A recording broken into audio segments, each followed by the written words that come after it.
El capataz humilló a la viuda embarazada y a sus hijos, sin darse cuenta de que alguien observaba todo en silencio.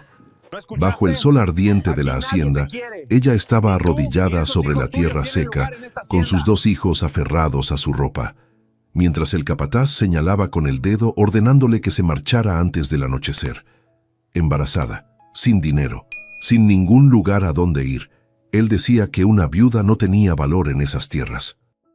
Pero detrás de él, montado en un caballo inmóvil sin pronunciar una sola palabra, el verdadero dueño de la hacienda presenciaba cada humillación.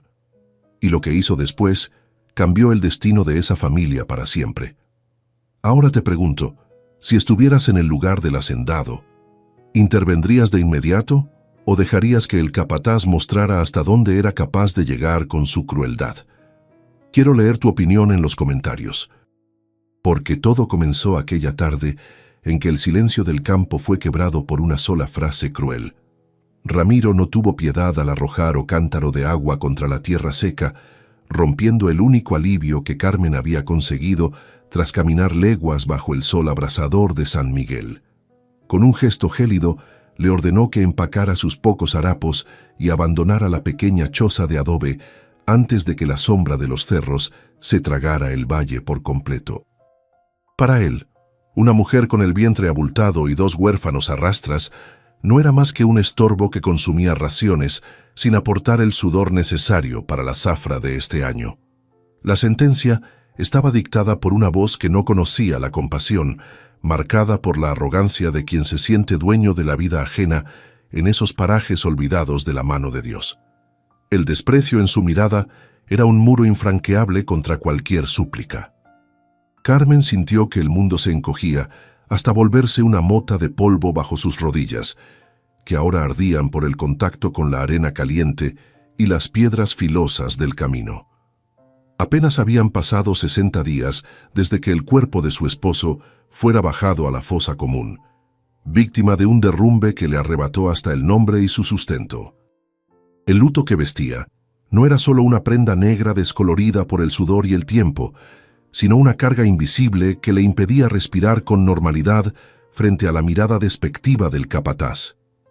En su mente se agolpaban las promesas de una vida estable, de una vejez compartida que ahora se desmoronaba como las paredes de barro de su hogar ante la crueldad de un hombre. Mateo, con sus cortos 6 años, apretaba el brazo de su madre con tanta fuerza que sus nudillos se tornaban blancos, mientras intentaba entender por qué aquel hombre le gritaba tanto a su madre.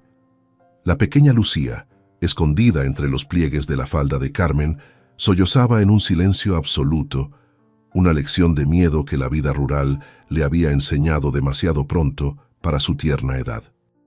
Los niños no eran más que testigos mudos de una injusticia que superaba su comprensión, sintiendo el desamparo de ver a su único pilar humillado en el suelo de aquella hacienda.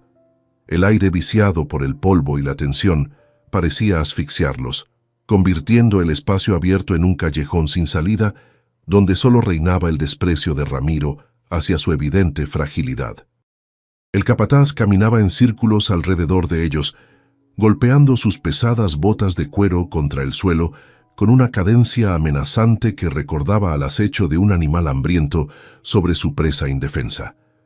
Carmen no se atrevía a levantar la vista por completo, enfocada en la tierra roja que se incrustaba bajo sus uñas mientras protegía instintivamente su vientre con la otra mano llena de temor.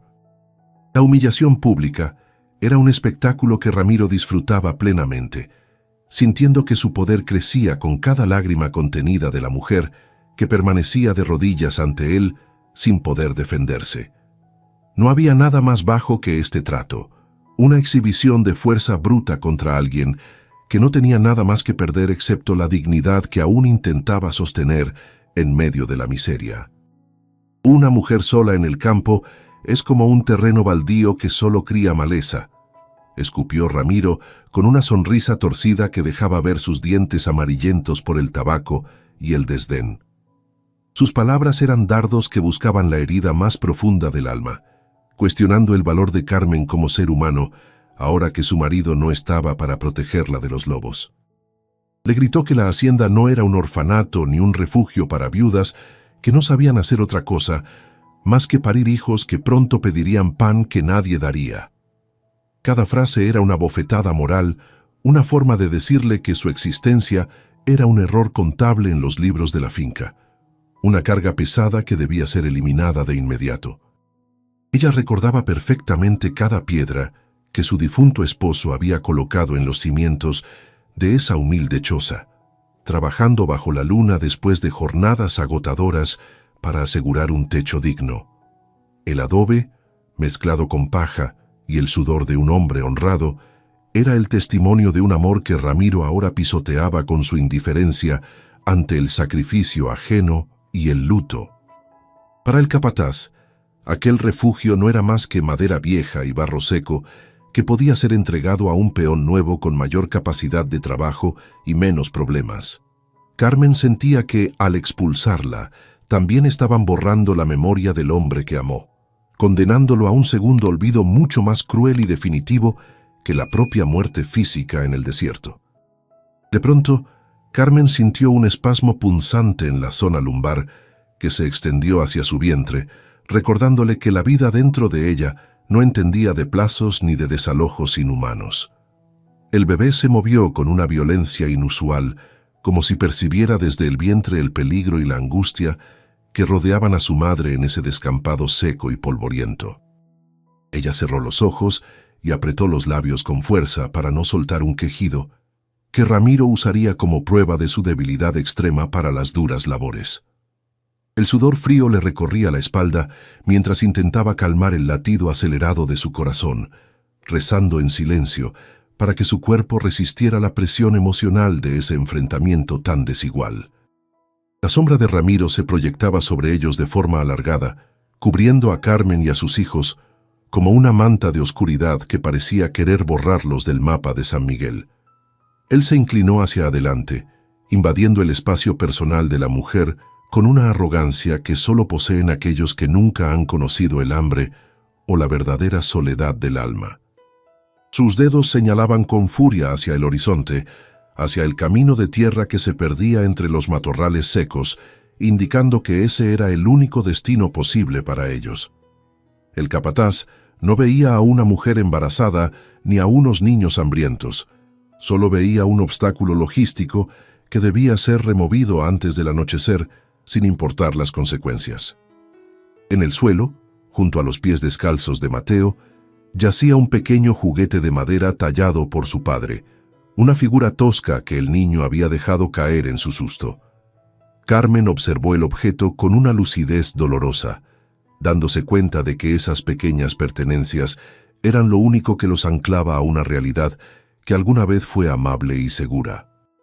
La indiferencia de Ramiro al pisar accidentalmente el juguete mientras gesticulaba, rompiendo una de sus piezas, fue el golpe final que quebró algo dentro de la resistencia de la viuda. No había negociación posible con un hombre que no respetaba ni el consuelo de un niño, convirtiendo cada detalle cotidiano en una herramienta de tortura para quebrar su voluntad de vivir. El aire cambió de densidad súbitamente, cargándose con una vibración rítmica que viajaba a través de la tierra roja hasta los huesos de Carmen, un sonido que Ramiro ignoró por completo. Era el galope lento pero seguro de un caballo pesado, una presencia que se aproximaba desde las lomas más altas de la hacienda, oculta inicialmente por el polvo y los arbustos. Carmen levantó la vista apenas unos milímetros, divisando una silueta imponente que se recortaba contra el cielo del atardecer, observando la escena con una quietud que helaba la sangre. El capataz seguía gritando, ebrio de su propia autoridad mal empleada, sin sospechar que el dueño de todo lo que pisaba estaba viendo, por fin, el rostro más oscuro de su administración. Don Alejandro permanecía inmóvil sobre su caballo alazán, como una estatua de hierro forjada por el sol del desierto. Sus ojos, ocultos tras la sombra del ala ancha de su sombrero, recorrían la escena con una parsimonia que resultaba más aterradora que cualquier grito del capataz. Había estado allí, a la orilla del camino, el tiempo suficiente para absorber cada insulto y cada gesto de desprecio que Ramiro había lanzado contra la mujer arrodillada. La estampa del hacendado, un hombre de hombros anchos y presencia monumental, contrastaba violentamente con la figura encorvada y ruidosa de su empleado. En ese silencio de piedra, Alejandro parecía pesar el alma de los presentes, evaluando la injusticia cometida en sus tierras con una mirada que no conocía el engaño. No movió ni un músculo, pero su sola presencia detuvo el tiempo en la hacienda San Miguel. Ramiro, al sentir el peso de la mirada del patrón, sufrió una transformación instantánea y patética. Su arrogancia se desinfló como un cuero viejo, y el color abandonó su rostro curtido, dejándolo de una palidez mortecina bajo el sol de mediodía. El dedo que antes apuntaba con odio hacia Carmen, ahora temblaba de forma casi imperceptible, intentando esconderse en la costura de su pantalón de trabajo. El hombre que hace un minuto se sentía el dueño absoluto de la vida de esa familia, ahora balbuceaba palabras sin sentido, buscando desesperadamente una excusa que lo salvara de la inminente caída. La cobardía, esa compañera inseparable de la crueldad, se hizo evidente en cada movimiento errático de sus manos y en su incapacidad para sostenerle la vista al hacendado. «He escuchado suficiente, Ramiro», dijo Alejandro, con una voz que, aunque baja, cortó el aire con la precisión de un cuchillo recién afilado. No fue un grito, sino un decreto cargado de una autoridad que no admitía réplicas ni justificaciones banales. El hacendado no necesitó desmontar para que el capataz retrocediera varios pasos, sintiendo que el suelo bajo sus botas perdía toda firmeza. Carmen, desde su posición en la tierra, sintió que el aire volvía a entrar en sus pulmones, aunque el miedo todavía la mantenía anclada al polvo. Las palabras del patrón eran el primer alivio que recibía en semanas, una señal de que la justicia, aunque tardía, había encontrado el camino hacia su pequeña choza de adobe. Ramiro intentó torcer la realidad con una verborrea desesperada, alegando que la viuda no era más que una carga inútil para la producción de la hacienda. Con la voz quebrada, mintió diciendo que Carmen se negaba a realizar las tareas básicas y que su estado solo traería más bocas que alimentar sin generar beneficio alguno. Acusó a la mujer de ser perezosa, de usar su embarazo como un escudo para evitar el trabajo duro, pintándola como una oportunista ante los ojos del dueño. Cada mentira que salía de su boca era un intento por desviar la atención de su propio sadismo y de la humillación innecesaria a la que había sometido a la familia. Sin embargo, sus palabras caían en el vacío, rebotando en la expresión impasible de Alejandro, como si fueran piedras lanzadas contra un muro de granito. Carmen sentía que el luto, que llevaba cargando durante 8 meses tras la muerte súbita de su esposo, le apretaba el pecho con más fuerza ante las calumnias del capataz. Recordó a Carlos, un hombre de apenas 35 años, que había dado su vida entera trabajando para esa tierra antes de que su corazón se rindiera. La injusticia de ser llamada carga, después de tanto sacrificio compartido, la hacía temblar de indignación, una rabia sorda que se mezclaba con la fatiga del embarazo. Dentro de ella, el bebé realizó un movimiento brusco, una patada que pareció un eco del dolor de su madre, recordándole que no podía permitirse el lujo de derrumbarse. Era una lucha interna contra el desespero, un esfuerzo físico y emocional para mantener la cabeza en alto mientras el mundo se desmoronaba a su alrededor. Alejandro dirigió su mirada hacia los niños, viendo en sus ojos grandes y oscuros un miedo que ninguna criatura debería conocer a esa edad. Mateo, de 6 años, seguía aferrado al brazo de su madre, mientras la pequeña Lucía intentaba hacerse invisible tras la espalda de Carmen. El patrón vio el juguete de madera roto en el polvo y la suciedad en las ropas de los pequeños, evidencias mudas de una semana de abandono y hambre. En la fragilidad de esos niños, Alejandro leyó la historia completa que Ramiro intentaba ocultar con sus mentiras de administrador eficiente. No era una cuestión de números o de producción, era la dignidad humana básica lo que estaba siendo pisoteada en el corral de su propia hacienda. «Conocí bien a tu marido, Carmen», continuó Alejandro, suavizando el tono pero manteniendo la firmeza que lo caracterizaba ante sus peones. Carlos era un hombre de ley, trabajador y honrado como pocos en esta comarca de San Miguel. Recordó cómo el hombre había servido a la hacienda con una lealtad que no se compraba con monedas, construyendo con sus propias manos el refugio que ahora Ramiro intentaba arrebatarle a su familia. El hacendado dejó claro que la memoria de un buen trabajador valía más que cualquier informe de gestión que el capataz pudiera presentar.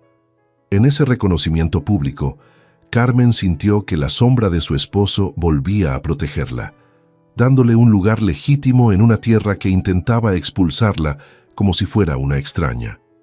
Con un gesto de su mano enguantada, el patrón decretó que nadie se movería de esa propiedad, ni de la casa de adobe que legítimamente les pertenecía.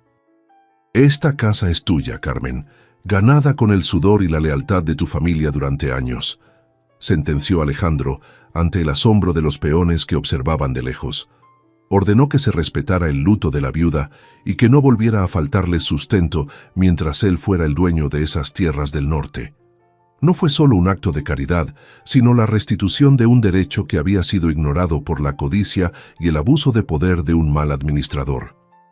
Carmen cerró los ojos y por primera vez en 3 meses sintió que podía soltar la tensión que le agarrotaba los músculos del cuello.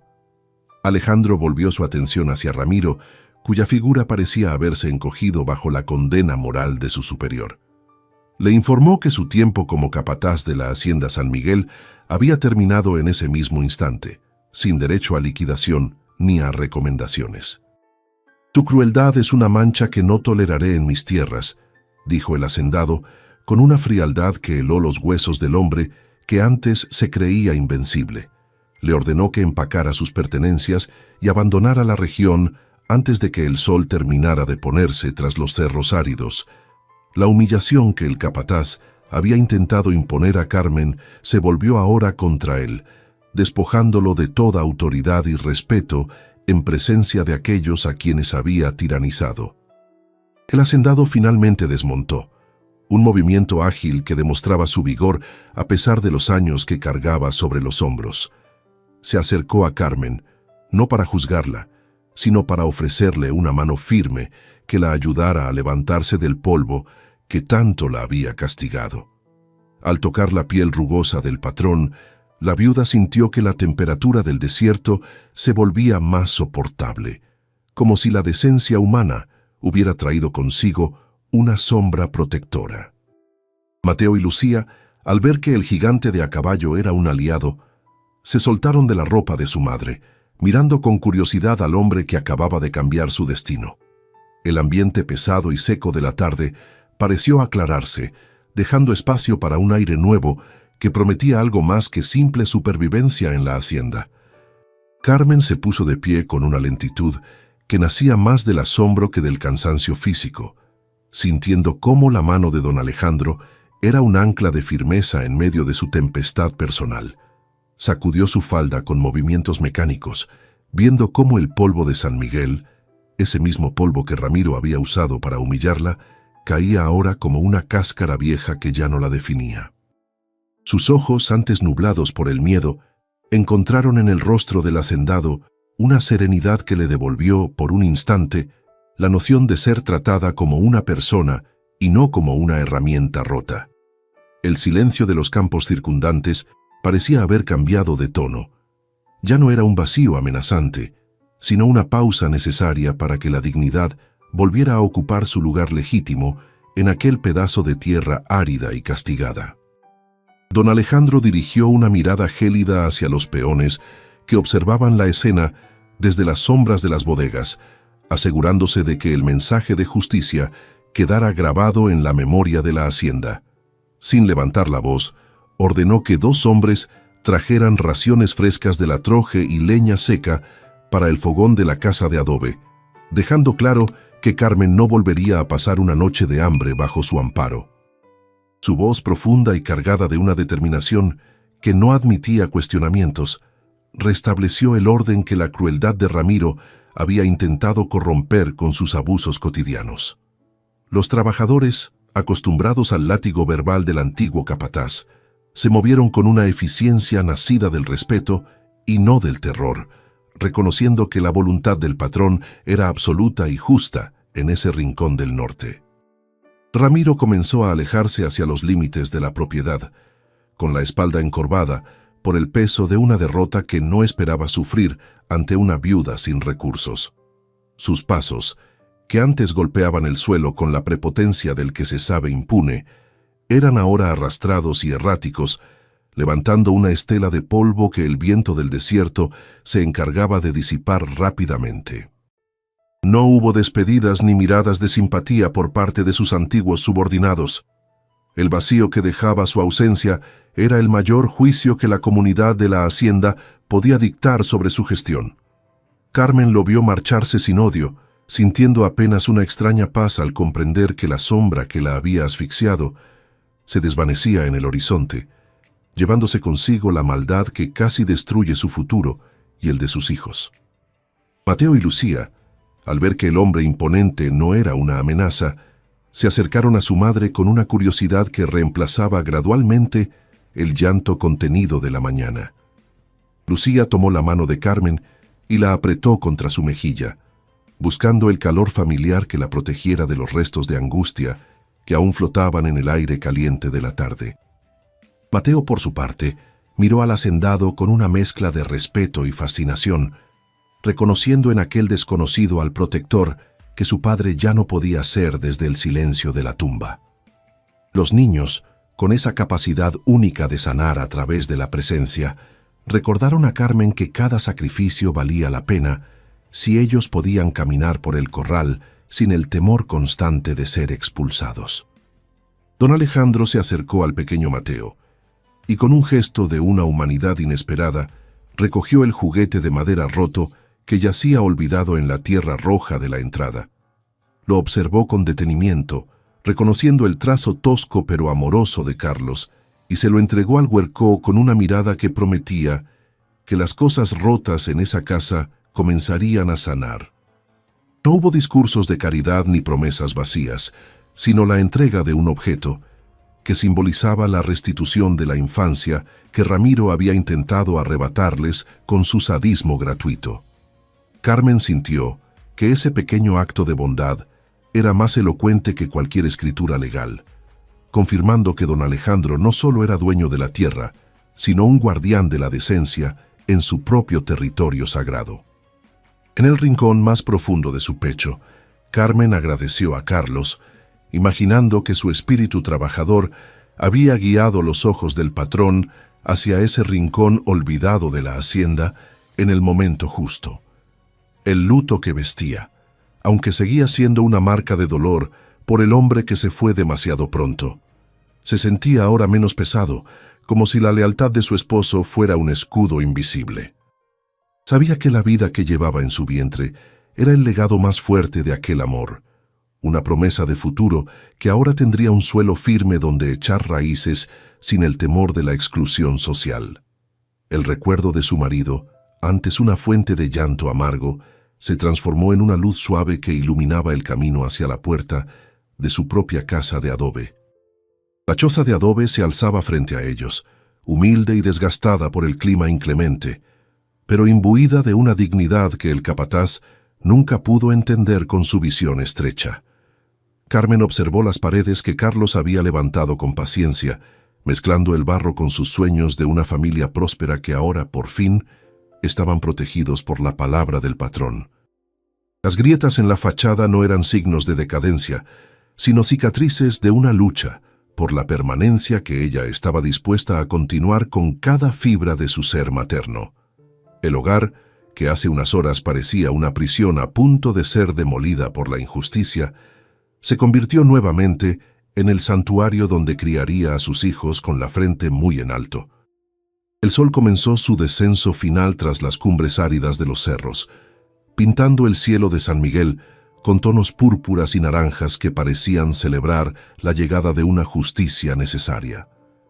El aire del desierto, que durante todo el día había sido un castigo de fuego sobre su piel, se volvió repentinamente fresco, trayendo consigo el aroma de los pinos lejanos.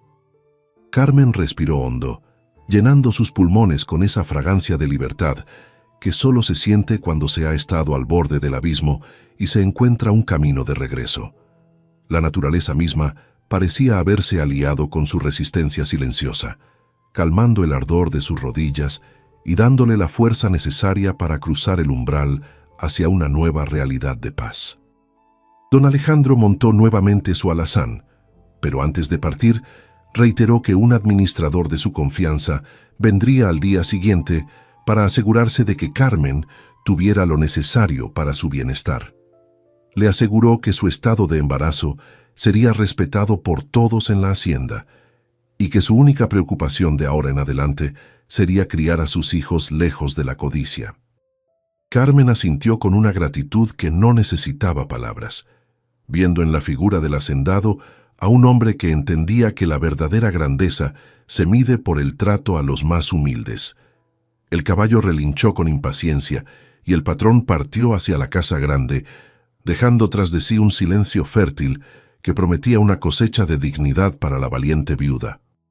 Carmen tomó a sus chamacos por los hombros y los condujo hacia el interior de la casa de adobe, sintiendo que el suelo bajo sus pies ya no era un enemigo. Al cerrar la puerta de madera gastada, dejó afuera el recuerdo de los gritos de Ramiro y la humillación del polvo, abrazando el silencio protector de su hogar con devoción. En la penumbra de la sala, iluminada apenas por los últimos rayos que cruzaban las rendijas, se sintió segura, rodeada por las memorias de Carlos y la fuerza del hijo que latía. Ya no era la viuda desamparada que el mundo quería desechar. Era la dueña de su destino, dispuesta a sembrar la vida en la tierra, que casi se convierte en su tumba de olvido. Carmen cruzó el umbral de su pequeña casa de adobe, sintiendo que el aire que respiraba dentro era, por primera vez en meses, propiedad de su propia voluntad. Las paredes de barro, que su esposo Carlos había levantado con una paciencia casi sagrada, parecían exhalar un suspiro de alivio al recibirla de nuevo, no como una intrusa, sino como la legítima señora del hogar. El aroma a tierra seca y a humo viejo, que impregnaba el interior, la envolvió en un abrazo invisible, recordándole que cada rincón guardaba un trozo de la vida que habían soñado juntos. Al cerrar la puerta tras de sí, el ruido del mundo exterior se convirtió en un rumor lejano, permitiéndole sentir el peso real de su cuerpo y la urgencia de su vientre, que reclamaba un respiro tras la humillación vivida en el polvo del corral. Sus piernas, entumecidas por la tensión y el esfuerzo de permanecer de rodillas frente a la crueldad de Ramiro, temblaron violentamente en cuanto buscó el apoyo del banco de madera junto al fogón. Carmen se dejó caer con una pesadez que no solo nacía de su embarazo avanzado, sino de la liberación súbita de una angustia que la había mantenido al borde del colapso físico. El dolor en sus rodillas, irritadas por la grava y la arena roja, comenzó a palpitar con una intensidad nueva, recordándole la crudeza del enfrentamiento que acababa de ganar sin necesidad de alzar la voz. Con una mano apoyada en la mesa rugosa y la otra sosteniendo su vientre, cerró los ojos y permitió que el silencio de su propia casa empezara a lamer las heridas invisibles de su dignidad, mientras el bebé se calmaba lentamente en su interior. Lucía se acercó a ella con pasos vacilantes, buscando la seguridad de su regazo, como quien busca tierra firme tras un naufragio en alta mar. La pequeña, cuyo llanto había sido un hilo constante de temor durante la confrontación, apoyó su cabeza en el costado de su madre, sintiendo el calor protector que emanaba de Carmen a pesar de su propio agotamiento. El silencio entre ambas no era un vacío, sino un puente de entendimiento mutuo, donde el miedo comenzaba a ser reemplazado por la certeza de que ya no serían arrojadas al desierto como si fueran maleza. Carmen acarició los cabellos polvorientos de su hija, quitando con dedos temblorosos los restos de tierra que la niña había recogido mientras se escondía a sus espaldas, agradeciendo al cielo por la fortaleza que le había permitido no flaquear ante los ojos del capataz. Mateo, por su parte, no se quedó quieto. Sus ojos pequeños y atentos exploraban cada rincón de la sala como si estuviera redescubriendo un tesoro que casi le habían arrebatado por completo. Con el juguete de madera que don Alejandro le había devuelto apretado contra el pecho, el niño se sentó en el suelo de tierra batida, examinando la pieza rota con una seriedad que no correspondía a sus 6 años de edad. En su mente infantil, aquel hombre de a caballo se había convertido en una figura casi mística, un gigante que había logrado silenciar los gritos de Ramiro con solo unas pocas palabras de autoridad. Para el huérfano, la casa ya no era solo un refugio contra el sol, sino el último fuerte donde la memoria de su padre podía descansar sin ser pisoteada por el desprecio de los poderosos. No pasó mucho tiempo antes de que los sonidos del exterior anunciaran que la palabra de don Alejandro ya estaba surtiendo efecto en el engranaje de la hacienda San Miguel. Carmen escuchó el crujir de una carreta deteniéndose frente a su puerta y el murmullo de voces masculinas que, a diferencia de las de Ramiro, no llevaban la carga del insulto o la burla. Eran 2 peones enviados por el hacendado, quienes bajaron con una eficiencia silenciosa varios bultos de harina, granos de café y un costal de leña seca para el fogón que tanto tiempo había permanecido apagado. Al verlos trabajar, Carmen sintió que el orden natural de las cosas se estaba restableciendo, transformando su condición de viuda desamparada en la de una protegida legítima de la corona de Alejandro, cuya decencia era ahora su mejor título de propiedad. Los hombres dejaron las provisiones sobre la mesa de madera con un respeto que rayaba en la timidez, evitando mirar directamente a Carmen para no incomodarla en su estado de luto y cansancio. Uno de ellos, un hombre mayor de manos callosas y sombrero en mano, le informó brevemente que el patrón había dado órdenes de que nada les faltara y que el nuevo administrador pasaría al día siguiente. Carmen asintió con una dignidad sencilla, agradeciendo el gesto con una inclinación de cabeza que ocultaba las lágrimas de alivio que amenazaban con desbordarse ante tanta bondad inesperada. Cuando los peones se retiraron y el ruido de la carreta se perdió en la distancia, la viuda comprendió que la justicia de Alejandro no era un acto de caridad pasajero, sino una promesa firme de protección sobre su familia. Carmen se levantó con dificultad para encender el fuego, sintiendo que cada movimiento práctico era un paso más hacia la recuperación total de su soberanía sobre aquel espacio de adobe. El sonido de la primera astilla de leña al romperse y el olor acre del humo inicial llenaron la estancia con una sensación de vida que parecía haber huido de allí tras el entierro de Carlos. Mientras el fuego ganaba fuerza, la luz naranja de las llamas comenzó a bailar en las paredes, borrando las sombras alargadas de la humillación que Ramiro había proyectado sobre ellos durante toda la mañana. Preparar una comida caliente para sus hijos se convirtió en un rito de agradecimiento, una labor física que le permitía procesar la transición de la desesperación absoluta hacia una esperanza que ya no se sentía como un espejismo en el desierto. Afuera, el sol del norte de México finalmente se hundía tras las cumbres áridas, dejando tras de sí un cielo teñido de un púrpura profundo que parecía envolver a la hacienda en un manto de paz necesaria.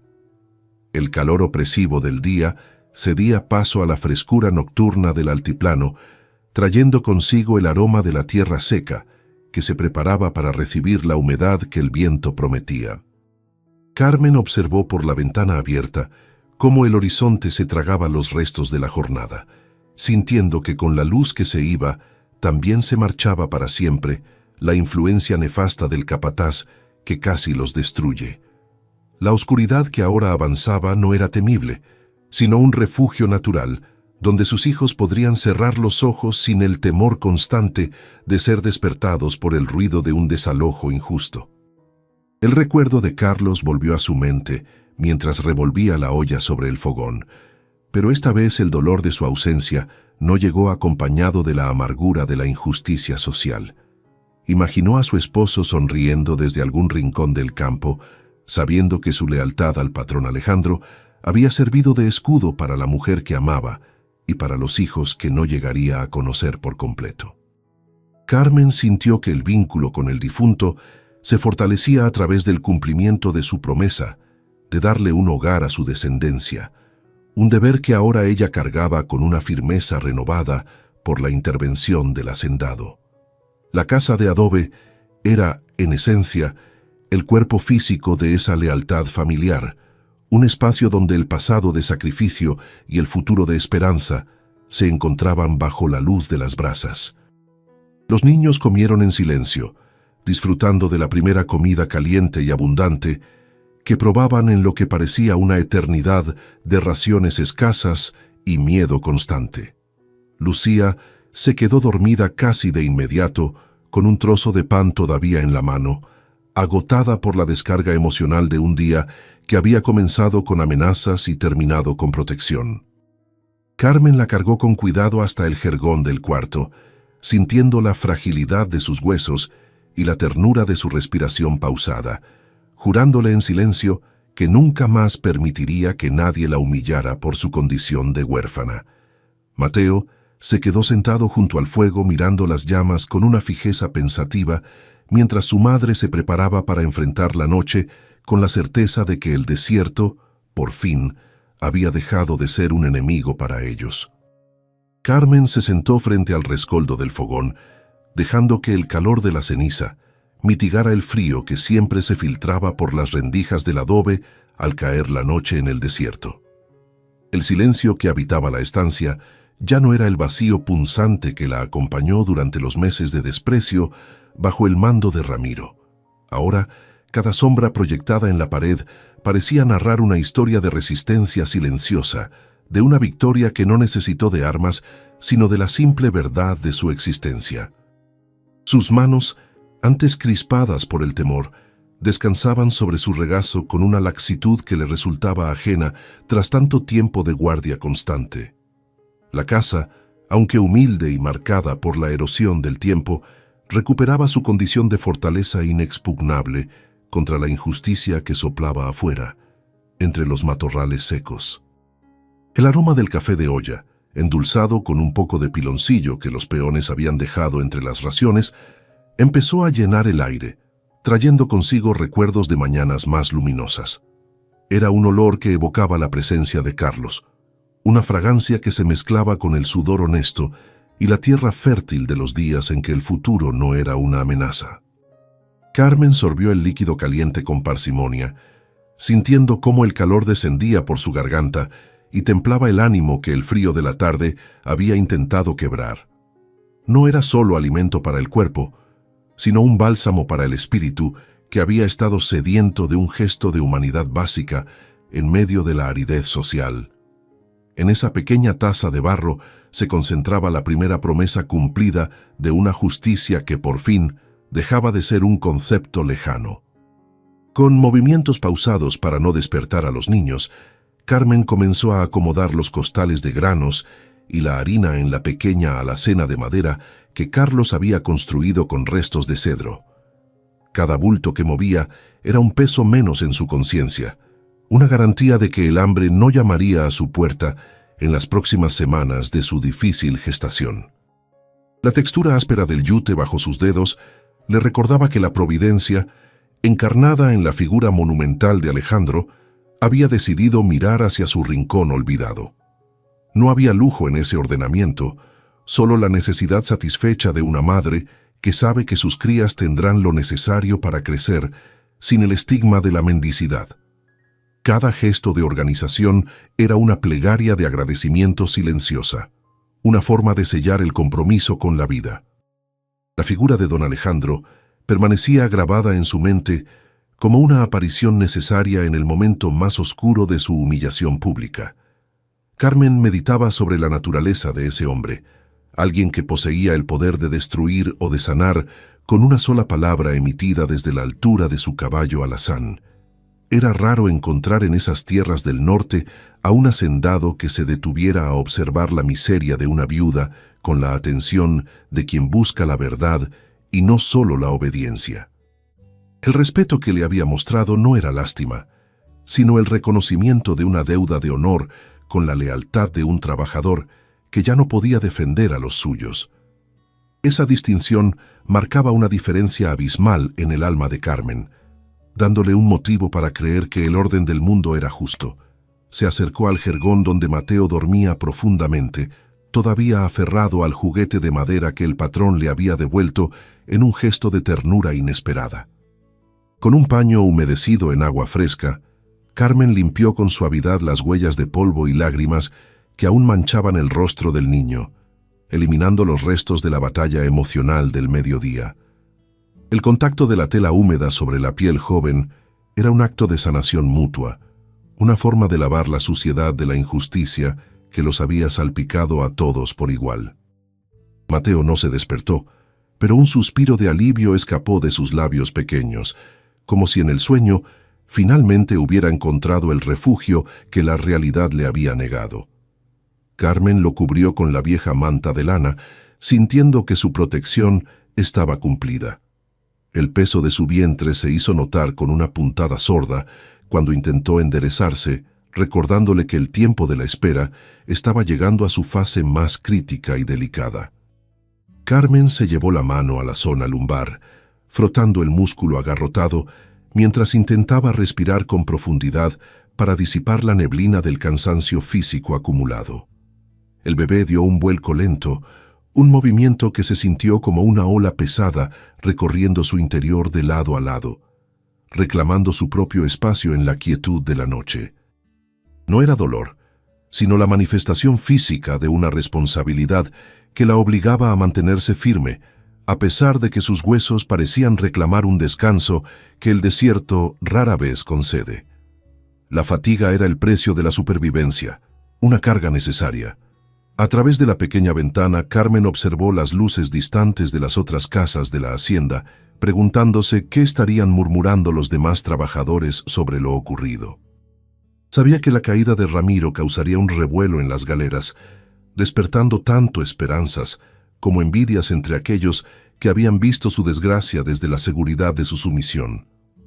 En una comunidad marcada por la jerarquía y el miedo, el ascenso repentino de una viuda protegida por el patrón era una anomalía que todos intentarían interpretar a su conveniencia.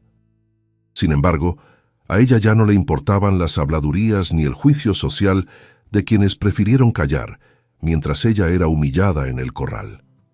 Su único norte era el bienestar de su prole y la preservación de la memoria de Carlos, dos pilares inamovibles. Finalmente, Carmen se dispuso a descansar, apagando la última brasa del fogón con un poco de ceniza para conservar el calor residual durante las horas de sueño. Se acostó con cuidado en su lecho, sintiendo cómo el colchón de paja y lana cedía bajo su cuerpo, dándole una acogida que sabía a victoria después de la jornada más amarga de su vida. El cruer de la estructura de madera era un sonido familiar que la anclaba a la realidad de su hogar, un recordatorio de que todavía estaba allí, de pie y con techo. Cerró los ojos y dejó que el ritmo de su propia respiración se sincronizara con el viento que afuera comenzaba a silbar entre las piedras de los cerros. En esa oscuridad protectora, Carmen encontró la paz necesaria. La dignidad, pensaba ella antes de entregarse al sueño, no era algo que se pudiera arrebatar con gritos o empujones, sino una cualidad interna que se fortalecía en el silencio. Ramiro había intentado convertirla en una mendiga emocional, en un despojo humano que solo inspirara lástima o asco, pero había fracasado estrepitosamente ante la luz de la verdad de Alejandro. Carmen entendió que su pobreza material no era una sentencia de indignidad, sino una circunstancia que la justicia de un hombre bueno había decidido mitigar por respeto al pasado de su marido. No necesitaba riquezas para sentirse valiosa, solo el derecho a caminar por su tierra sin bajar la vista ante nadie que se creyera superior. Esa lección, aprendida en el polvo, era su mayor herencia. El amanecer empezó a teñir de un gris metálico los bordes de la cortina de saco que cubría la puerta, anunciando que una nueva etapa comenzaba para la familia. Carmen despertó antes de que el primer gallo cantara, sintiendo una claridad mental que no había experimentado desde el día del entierro de su esposo. El aire fresco de la madrugada entraba por las rendijas, trayendo consigo el aroma de la lluvia lejana que finalmente parecía acercarse a las tierras sedientas del norte de México. Se puso de pie sin la pesadez de ayer impulsada por la necesidad de preparar la jornada y recibir al nuevo administrador con entereza. La luz del alba iluminó las paredes de adobe como si fueran de oro, bendiciendo el inicio de un tiempo de calma. La mañana en San Miguel nació con una luz de nácar que se filtraba tímidamente por las grietas del adobe, bañando el rostro de Carmen con una promesa de paz que aún le resultaba difícil de digerir. Se levantó antes de que el sol reclamara su dominio sobre el valle, moviéndose con una agilidad recobrada que desafiaba el peso de su vientre y el cansancio de los meses de asfixia. Al abrir la puerta, el aire fresco de la sierra le llenó los pulmones, trayendo consigo el aroma de la tierra que despertaba tras una noche de tregua necesaria. A lo lejos, las chimeneas de las otras chozas empezaban a soltar hilos de humo blanco, pero hoy el silencio de su rincón ya no se sentía como un exilio, sino como el privilegio de quien ha sido reconocido por la justicia del patrón. El rumor de unos pasos rítmicos y el tintineo de espuelas anunciaron la llegada del nuevo administrador, un hombre de rostro curtido llamado Don Silvestre, cuya fama de hombre justo precedía su figura por toda la comarca. A diferencia de Ramiro, Silvestre no buscaba imponer miedo, sino establecer un orden basado en el respeto que don Alejandro exigía en cada palmo de su propiedad. Se detuvo frente al porche de Carmen, se quitó el sombrero con un gesto de cortesía genuina y le informó que estaba allí para supervisar las reparaciones que la casa necesitaba con urgencia. No hubo gritos ni demandas absurdas, solo la palabra empeñada de un servidor que entendía que la viuda no era una carga, sino un testamento vivo de la lealtad que Carlos había sembrado en esos campos. Carmen lo recibió con una taza de café caliente, sintiendo que el rito de la hospitalidad le devolvía una parte de su identidad social que creía perdida para siempre bajo el luto. Mientras Silvestre inspeccionaba las vigas del techo y el estado de los muros, ella observaba sus movimientos con una mezcla de alivio y una cautela que el desierto le había enseñado a fuego. Cada comentario del hombre sobre las mejoras necesarias era una bofetada invisible al fantasma de Ramiro, una forma de declarar que el tiempo del abandono sistemático había llegado a su fin por orden superior. La dignidad, que antes parecía un concepto abstracto y lejano, se materializaba ahora en la promesa de un techo firme y un fogón que nunca volvería a apagarse por falta de sustento o voluntad. Sin embargo, el cuerpo de Carmen no ignoraba la factura de los días de angustia, y un calambre punzante en sus piernas la obligó a buscar el apoyo del marco de la puerta por un instante. El bebé, ajeno a los cambios en la administración de la hacienda, reclamaba su espacio con movimientos que le recordaban su fragilidad física en medio de tanta transformación estructural. Don Silvestre, al notar su palidez momentánea, le sugirió que descansara, recordándole que el patrón había sido enfático en que su salud era la prioridad absoluta durante los meses venideros.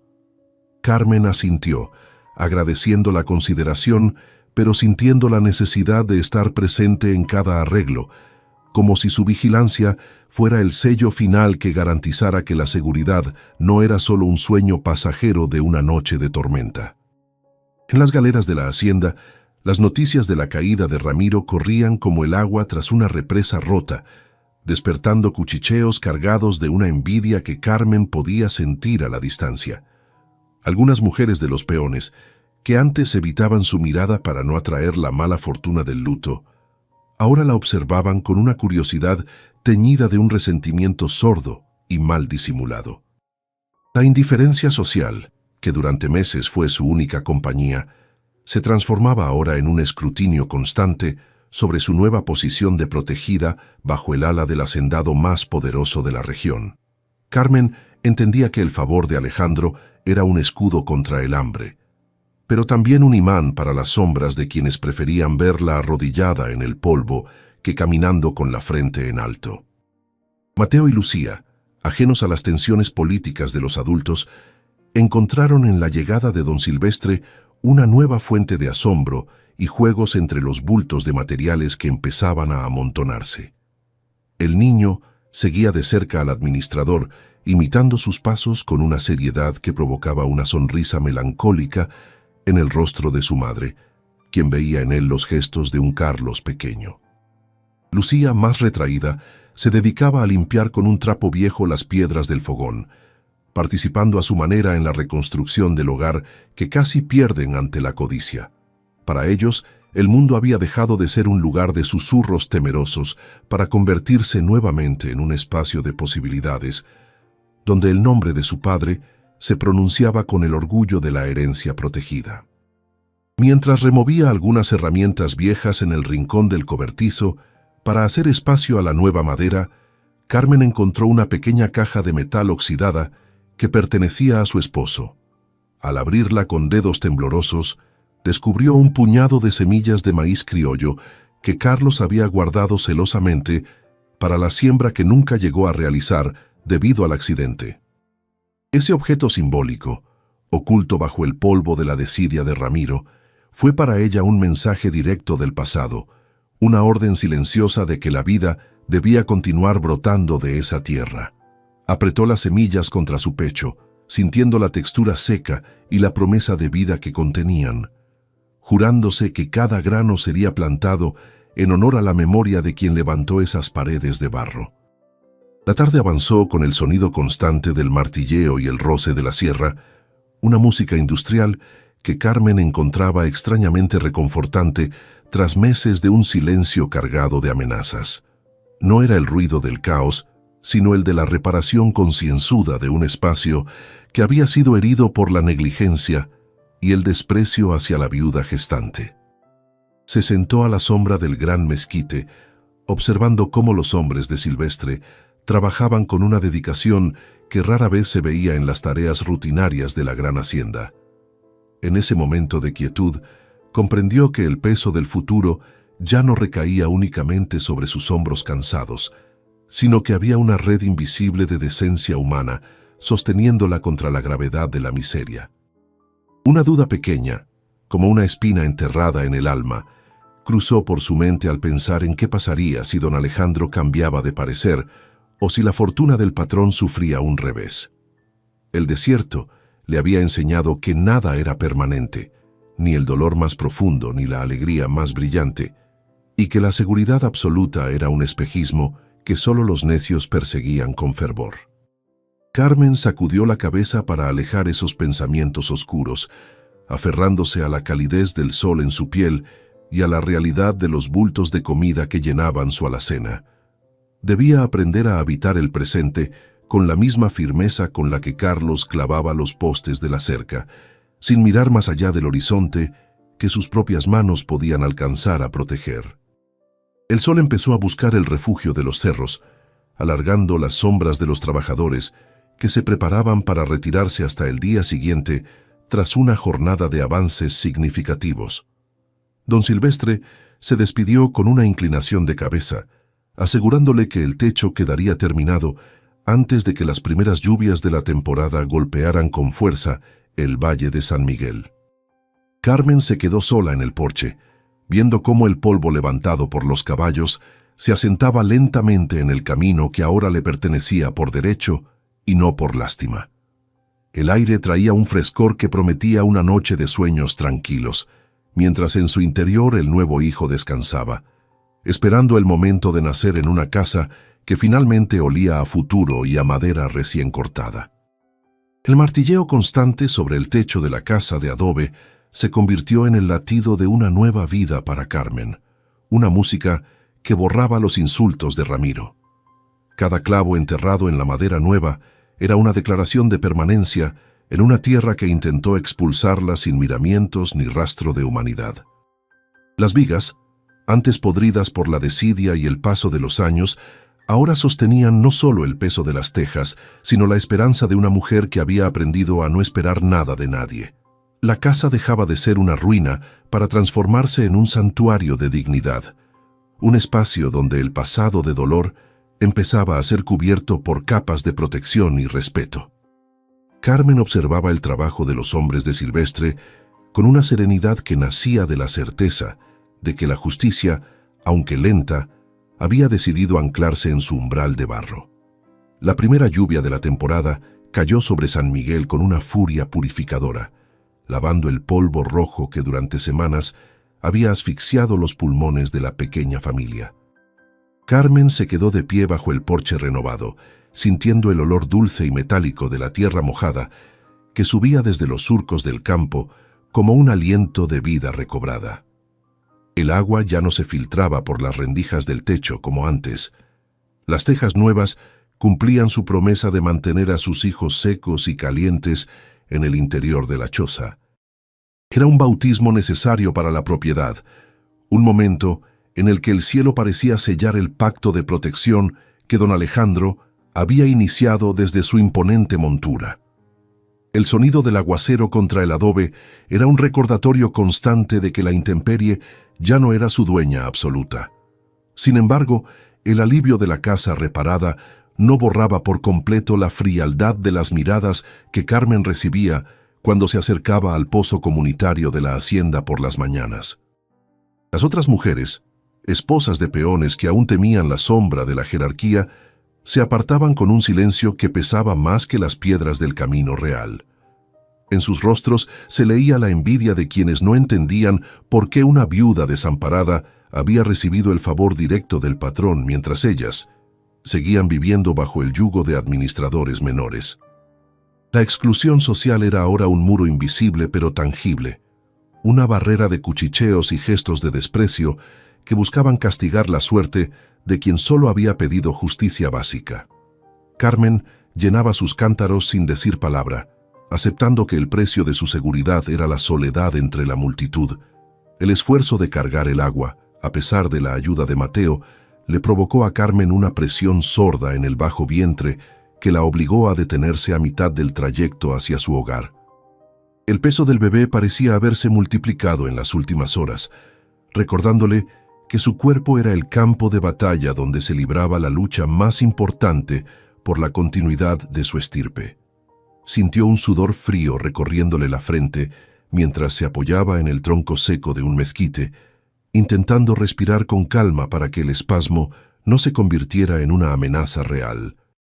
El dolor físico era una señal de alerta, un aviso de que no debía forzar los límites de una resistencia que ya había sido estirada hasta el punto de ruptura absoluta.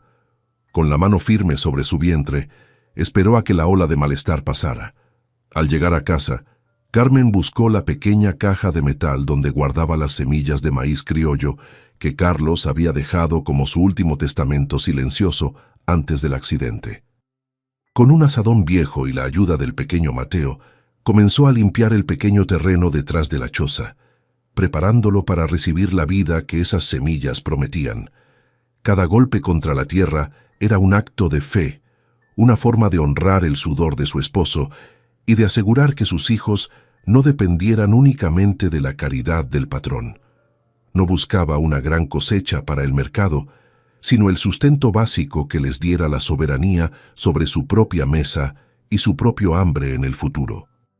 Sembrar en medio de la recuperación era su manera de decirle al desierto que no se rendiría bajo ninguna circunstancia. La imagen de don Alejandro montado en su caballo alazán volvía a su mente cada vez que la duda intentaba filtrarse por las grietas de su nueva estabilidad emocional. Para Carmen, aquel hombre no era solo el dueño de las tierras, sino una representación de la providencia que se había manifestado en el momento exacto para evitar una tragedia. No recordaba sus palabras con exactitud, pero sí el tono de su voz, una frecuencia que transmitía la seguridad de quien no necesita gritar para ser obedecido. En la inmensidad de San Miguel, saber que había alguien con ese poder velando por su familia le daba un respiro psicológico que nunca antes había conocido. La figura del hacendado se convirtió en el faro moral que guiaba sus decisiones diarias, dándole el valor para enfrentar la hostilidad de los vecinos.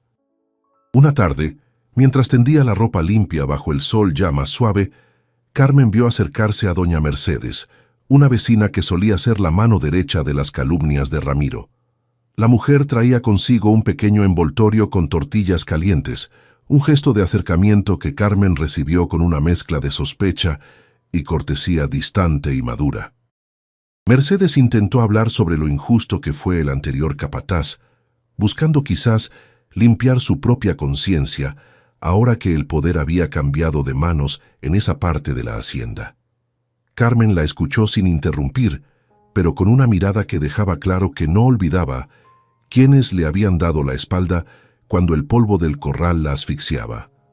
No hubo reconciliación ruidosa, solo el reconocimiento de que la dignidad de la viuda ahora imponía un respeto necesario.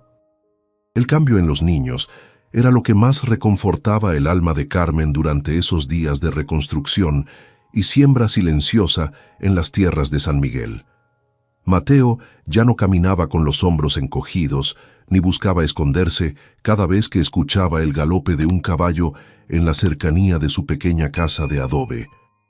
Lucía, por su parte, había recuperado el brillo en sus ojos grandes, dedicándose a recoger flores silvestres que crecían tras la lluvia para decorar el rincón donde estaba el altar de su padre. Ya no eran los huérfanos asustados que Ramiro quería desterrar, sino los herederos de una casa que olía a esperanza y a comida caliente. Verlos jugar en el corral, ahora libre de las amenazas del antiguo capataz, era la mayor victoria que Carmen podía imaginar.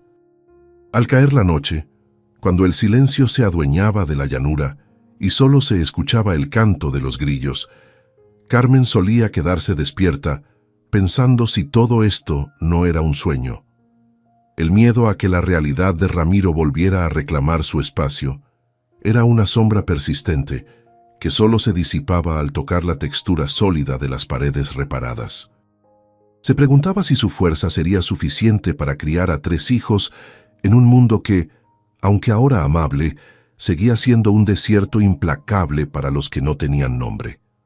La soledad de la viudez se sentía más profunda en la quietud de la noche, una herida que la seguridad material no podía cerrar por completo.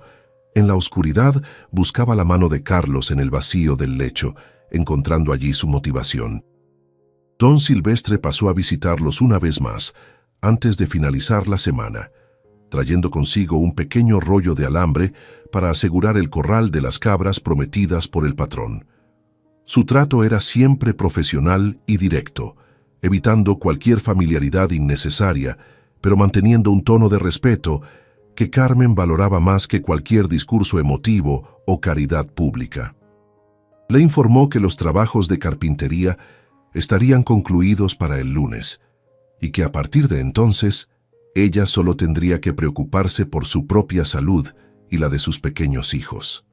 Carmen le agradeció con una sencillez que ocultaba la profundidad de su alivio, viendo cómo el administrador se alejaba hacia la casa grande. La semana terminaba con la casa en pie, el vientre a salvo y la promesa de una vida digna. El sol de agosto regresó a la hacienda San Miguel con una furia renovada, pero Carmen ya no lo sentía como un castigo divino sobre sus hombros cansados. El aire vibraba sobre los campos de agave, creando espejismos que bailaban en el horizonte, recordándole que la vida en el norte es un ejercicio constante de resistencia. Dentro de su pequeña casa de adobe, la temperatura era soportable gracias a las nuevas vigas y al techo que don Silvestre mandó reforzar semanas atrás. Ella se movía con una cadencia lenta, casi ceremonial, consciente de que cada paso era una victoria sobre el olvido al que Ramiro pretendía condenarla. El aroma del maíz cociéndose en el fogón llenaba la estancia con una promesa de saciedad que antes era solo un sueño lejano y doloroso para su pequeña prole. A pesar de la seguridad material, el silencio de los vecinos seguía siendo un muro invisible que Carmen aprendió a transitar con una dignidad de piedra. En el pozo comunitario, las miradas esquivas de las otras mujeres eran como espinas que rozaban su piel sin llegar a herirla profundamente, pues ella ya conocía el sabor de la verdadera soledad. Ninguna se atrevía a ofrecerle una mano, pero tampoco se atrevían a lanzarle los insultos que antes proferían bajo el amparo del antiguo capataz. Carmen entendía que el respeto que ahora le mostraban no nacía del afecto, sino del miedo a la justicia de don Alejandro, el dueño absoluto de esas tierras. Esa paz armada era el precio de su supervivencia, una tregua necesaria en un mundo donde la compasión es una moneda escasa entre los pobres. Su vientre, ahora inmenso y tenso como un tambor de cuero, dictaba el ritmo de sus jornadas entre las paredes de barro que Carlos levantó. Carmen sentía cada movimiento del bebé como un recordatorio de que la vida no se detiene ante las tragedias humanas ni ante las injusticias de los hombres pequeños. A veces, el peso la obligaba a sentarse en el portal, observando cómo las nubes se amontonaban sobre la sierra con la promesa de una lluvia que no siempre llegaba. En esos momentos de quietud forzada, la viuda meditaba sobre el destino de aquel hijo que estaba por nacer en una tierra que casi le niega el derecho a existir. No había temor en su pecho, solo una determinación de proteger esa nueva vida con la misma fuerza que un mezquite se aferra al suelo árido. Mateo se había convertido en su sombra más fiel, asumiendo tareas que superaban sus cortos años con una seriedad que a Carmen le partía el alma. El niño traía la leña, cuidaba a la pequeña Lucía y aprendía los secretos de la tierra con una voracidad que recordaba los mejores años de su padre. Ya no había rastro de aquel huérfano asustado que se escondía tras la falda de su madre durante la humillación pública impuesta por el capataz Ramiro. Ahora Mateo caminaba por el corral con la cabeza en alto, reconociendo en cada rincón de la propiedad el legado de sudor y esfuerzo que su familia había invertido. Para él, la hacienda ya no era un territorio enemigo, sino el suelo donde sus raíces comenzaban a profundizarse bajo la protección del patrón Alejandro, su héroe silencioso. Don Silvestre pasaba de vez en cuando para asegurarse de que las raciones de grano y aceite fueran entregadas con puntualidad religiosa por los mozos. Sus conversaciones con Carmen eran breves y cargadas de un respeto profesional que ella valoraba más que cualquier muestra de lástima o de caridad pública.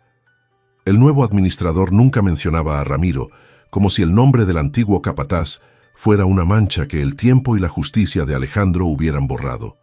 En su trato, Carmen encontraba la validación de su posición legítima como viuda de un trabajador honrado que merecía la protección de su patrón después de su partida. Esa estructura de orden y decencia le permitía dormir tranquila, sabiendo que el mañana no traería el ruido de un desalojo injusto ni gritos cargados de odio gratuito de un hombre cruel.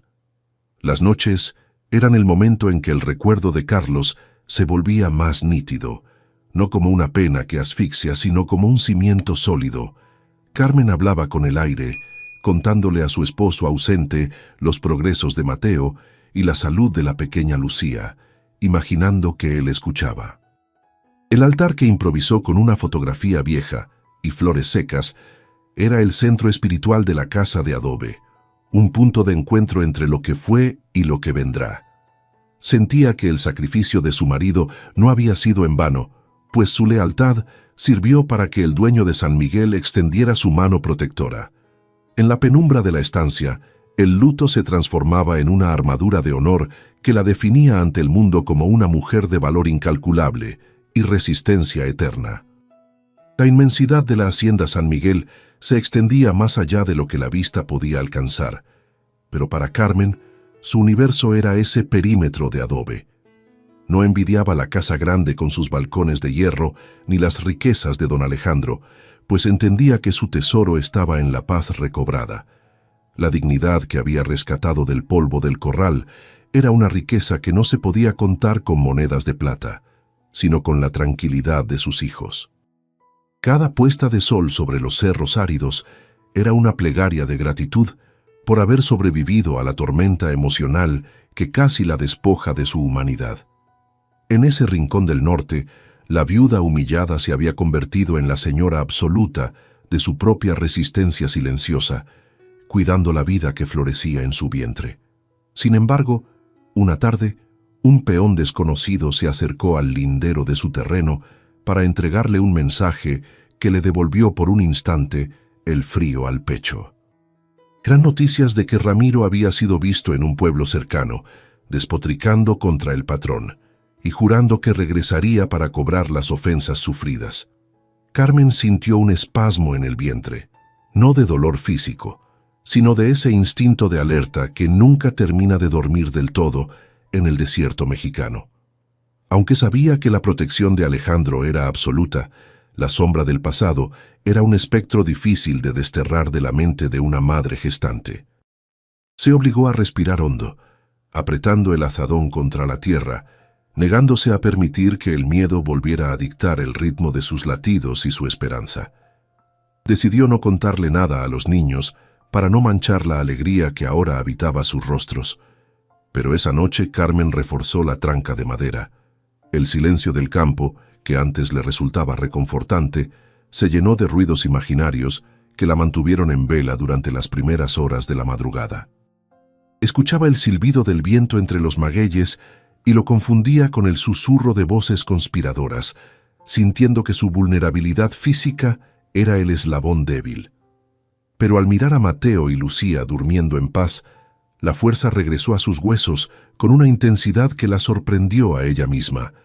Si el lobo regresaba por su venganza, encontraría a una leona dispuesta a defender su cubil de barro con las uñas y con el último aliento de su alma entregada. Al amanecer, el miedo se disipó con la luz dorada que bañó los campos, dejando solo una vigilia atenta que Carmen integró en su rutina diaria. El nacimiento del bebé se sentía inminente, una presión constante que le indicaba que el ciclo de la espera estaba por cerrarse para dar paso a la vida.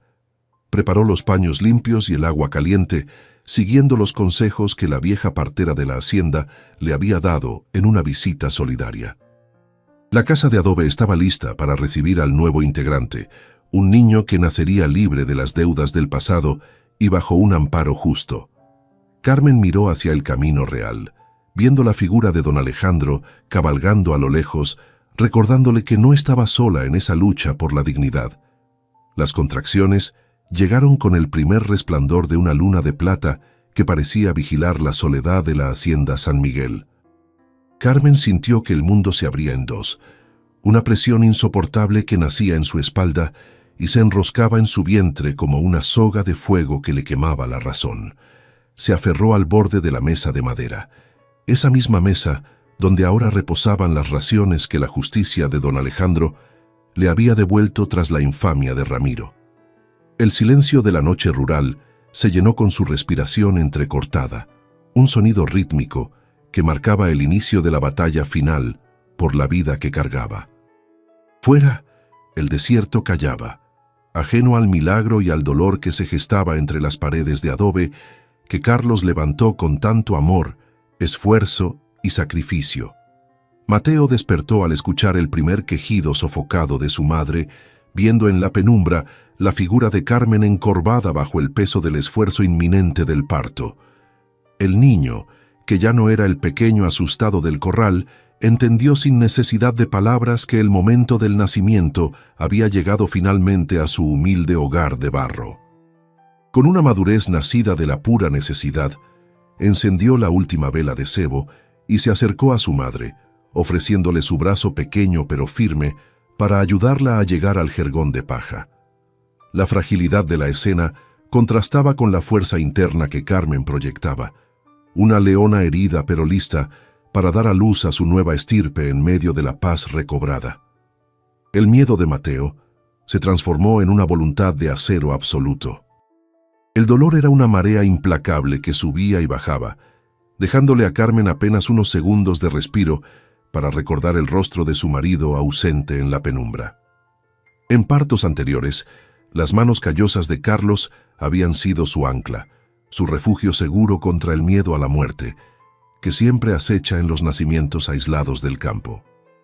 Ahora, solo tenía la textura fría y rugosa de la pared de adobe para sostenerse, sintiendo que el barro mismo le transmitía la fuerza de la tierra que tanto había trabajado su familia. No había espacio para la autocompasión ni para el luto. Solo existía la urgencia de los músculos y la necesidad de traer a ese nuevo ser a un mundo que, gracias al patrón Alejandro, ya no le cerraba todas las puertas. Un crujido seco en la madera de la puerta exterior hizo que Carmen contuviera el aliento en medio de una contracción especialmente violenta y desgarradora que le recorría el cuerpo. Recordó el rumor sobre el regreso de Ramiro y sintió que el frío de la sospecha era más punzante que cualquier dolor físico en ese instante de vulnerabilidad extrema.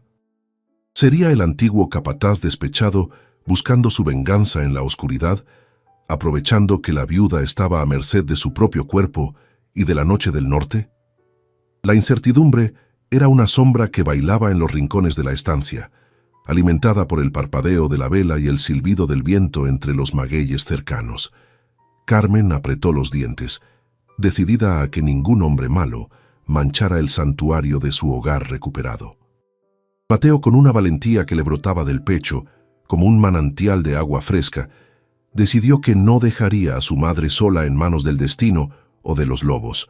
Tomó el rebozo viejo de Carmen y se lo envolvió en los hombros, dispuesto a correr hacia la casa de la partera a pesar de la oscuridad y peligros. «Voy por doña Juana, mamá.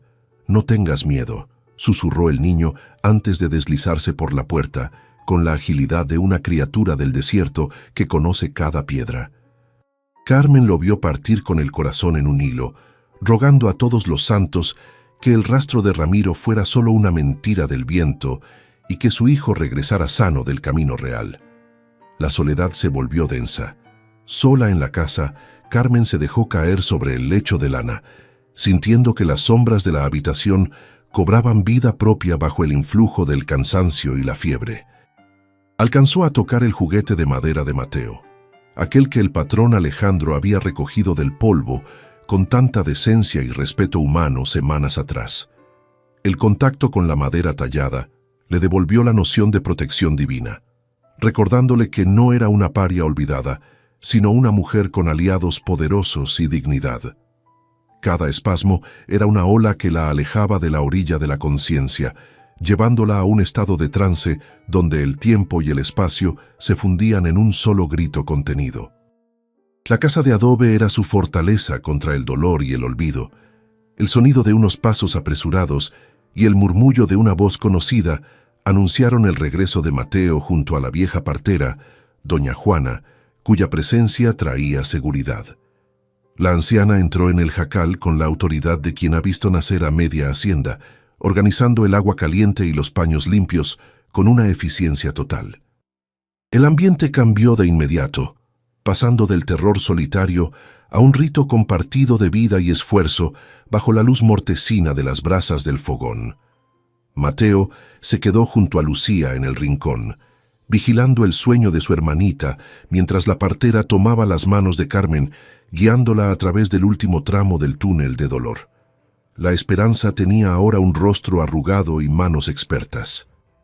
Fuera, la hacienda San Miguel dormía en una indiferencia profunda, ajena a la lucha que se libraba en la choza de adobe de la viuda protegida por el dueño. Los peones en sus galeras y las mujeres en sus camas no sospechaban que un nuevo habitante estaba por reclamar su lugar en la jerarquía de la tierra.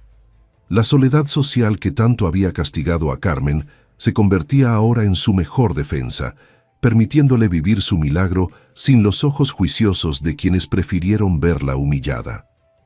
En ese aislamiento voluntario, la viuda encontraba la libertad necesaria para gritar su triunfo, liberando meses de angustia acumulada en cada empuje desesperado hacia la luz.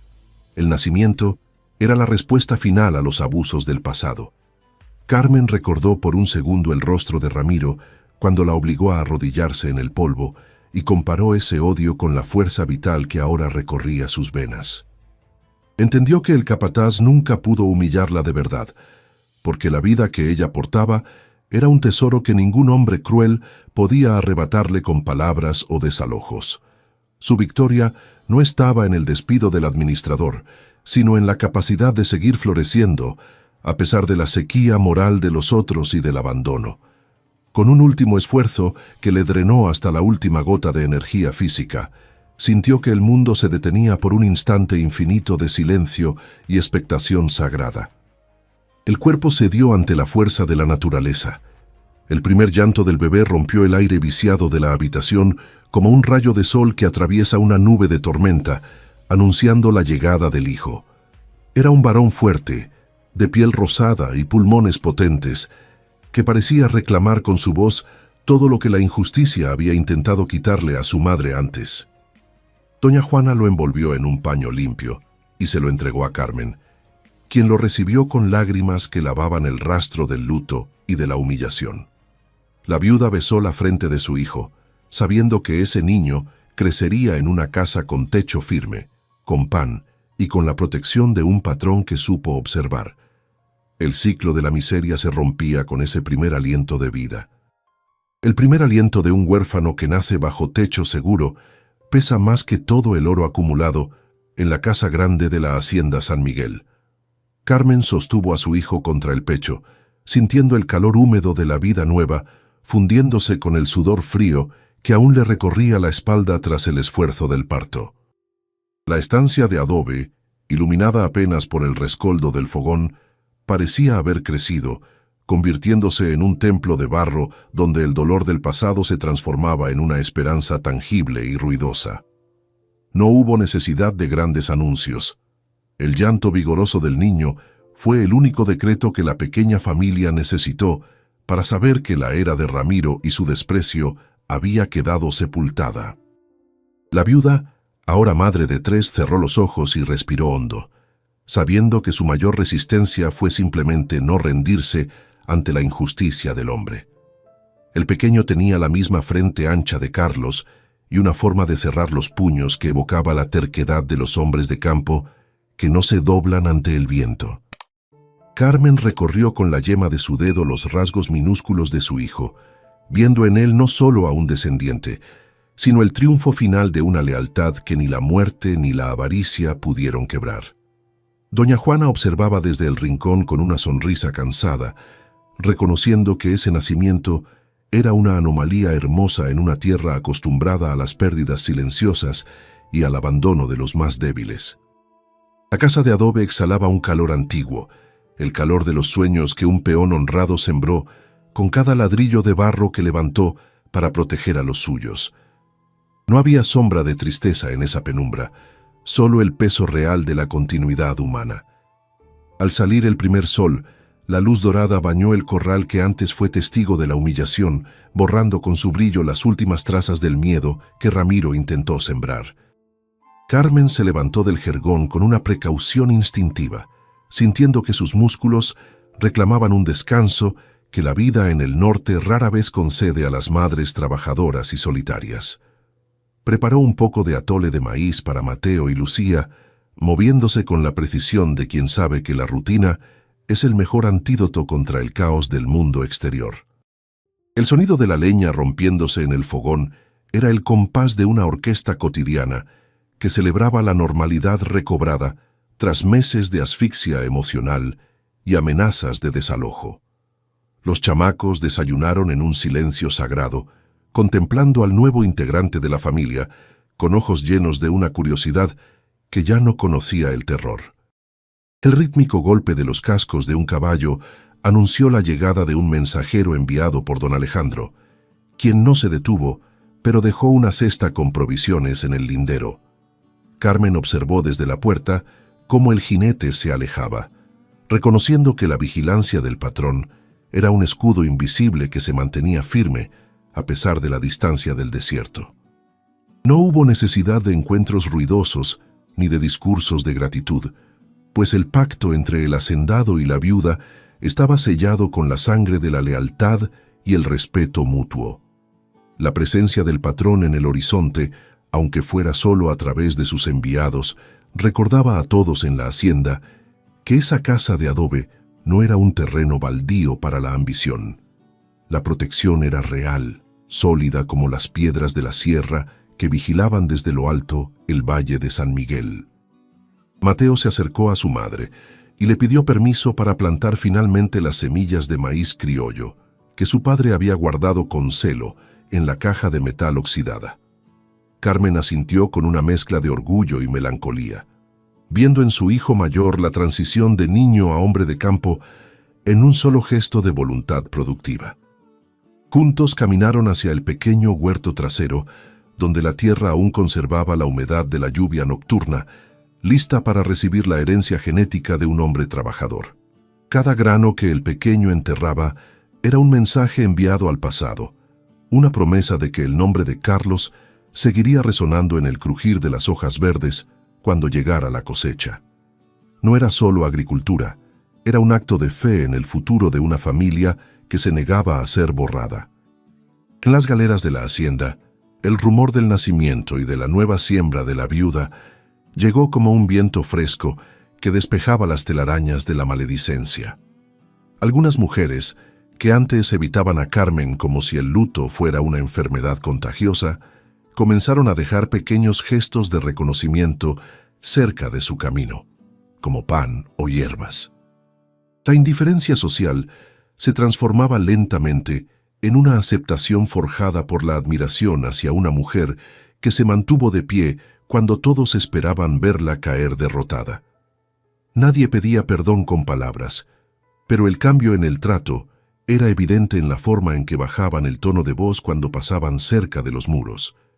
La dignidad es una fuerza que, una vez recuperada, impone sus propias reglas de convivencia en medio de la sequía y la soledad. Carmen se sentó en el porche con el bebé en brazos, contemplando cómo Lucía jugaba con las flores silvestres que crecían libres tras el retiro definitivo de la sombra de Ramiro.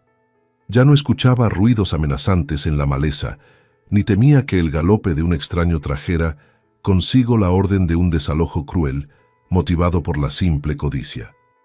El aire del atardecer traía un frescor que acariciaba su rostro, recordándole que la paz no es la ausencia de trabajo, sino la presencia de una justicia que protege el sudor. Su cuerpo, aunque marcado por el esfuerzo de la maternidad y las carencias pasadas, se sentía como un roble antiguo que ha sobrevivido a la tormenta más destructiva del siglo. La viuda ya no era una víctima, sino la arquitecta de su propio destino bajo el cielo del norte. El maíz brotó de la tierra con una fuerza inusitada, pintando de verde esmeralda el rincón seco que antes el capataz despreció como un espacio inútil para la gran hacienda. Carmen cuidaba los brotes con una dedicación casi religiosa, viendo en ellos el reflejo de la vida que amamantaba cada mañana entre las paredes de barro y humo. Cada hoja que se abría era un testimonio de que la tierra no miente cuando se le trata con el respeto que solo los humildes pueden ofrecer. Mateo y ella formaban un equipo imbatible contra la aridez, demostrando que la soberanía de una familia empieza en el control de su propia mesa y termina en la libertad. El pasado de humillación se disolvía con cada gota de agua que caía sobre la plantación sagrada de su pequeño jardín.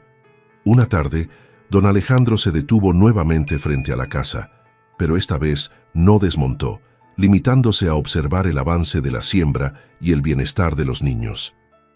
Carmen salió a saludarlo con el niño en brazos, sosteniendo la mirada del patrón con la serenidad de quien ha cumplido con su parte del trato moral que rige.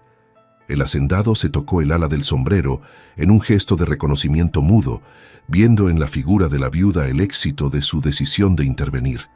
No hubo necesidad de palabras, el entendimiento entre ambos era total, un puente de honor que unía la casa grande con la choza de adobe a través de la decencia. El patrón partió al galope, dejando tras de sí un rastro de polvo que ya no asfixiaba ni lastimaba a nadie. La noche descendió sobre San Miguel con un manto de estrellas que parecían bendecir la quietud de la casa donde la vida finalmente había encontrado su lugar seguro. Carmen cerró la puerta de madera no para esconderse del miedo, sino para abrazar la intimidad de una familia que se sabe protegida por la memoria y la justicia. El pequeño hijo dormía profundamente, ajeno a que su nacimiento fue el sello final de una victoria contra la exclusión social que casi destruye su linaje. El adobe, frío al tacto pero cálido en espíritu, guardaba entre sus grietas la historia de una mujer que supo arrodillarse ante Dios pero que nunca agachó la cabeza ante la crueldad. La viuda humillada era ahora la raíz más profunda de esa tierra roja, un ejemplo vivo de que la dignidad siempre encuentra su camino. ¿Y tú? ¿Has visto una injusticia así donde vives? Cuéntanos en los comentarios